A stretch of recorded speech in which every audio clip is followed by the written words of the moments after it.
સુરતમાં ભારે ગરમીને કારણે વકીલો અને અસીલોને પ્રિન્સિપલ એન્ડ ડિસ્ટ્રિક્ટ સેશન્સ જજે રાહત આપી હવે ડિજિટલ લિંક ઝૂમ થકી દલીલો કરી શકાશે। સુરત જિલ્લા વકીલ મંડળના હોદ્દેદારો તથા કાઉન્સિલ સભ્યોની રજૂઆત હતી કે ઉનાળા દરમિયાન વકીલોને આકરા તાપમાં કોર્ટમાં આવવાથી બીમાર પડે છે, જેથી વકીલો ન આવી શકે તો તેઓની ગેરહાજરીમાં સ્ટેજ યથાવત રહે, જે ધ્યાનમાં રાખી તેના વિકલ્પમાં ઓનલાઈન લિંક આપવામાં આવી, જેને આધારે વકીલો પોતાના કેસ ઓનલાઈન ચલાવી શકશે, રજૂઆત અને દલીલો પણ કરી શકાશે।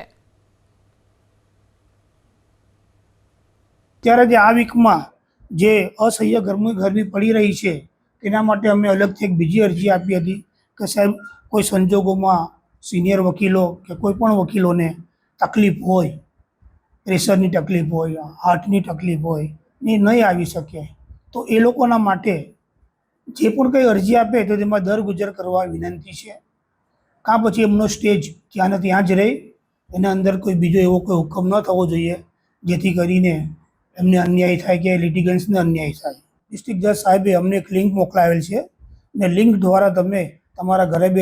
બેઠા બેઠા ઓફિસે બેઠા બેઠા પણ તમે દલીલો કરી શકો છો, જામીન અરજી ચલાવી શકો છો। એવી બીજી અન્ય રજૂઆત હોય તો તમે તમારા ત્યાં બેઠા બેઠા જ કરી શકો, એવી પણ અમને લિંક મોકલાવી છે। તો લિંકના આધારે પણ વકીલ સાહેબોને જો ખૂબ જ તાપ લાગતો હોય કે અગવડતા પડતી હોય અહીંયા આવવામાં તો તેઓ ઓફિસે બેઠા બેઠા કે ઘરમાં બેઠા બેઠા પણ કોર્ટ કાર્યવાહી ચલાવી શકે એવી વ્યવસ્થા નામદાર ડિસ્ટ્રિક્ટ જજ સાહેબે ઊભી કરી છે।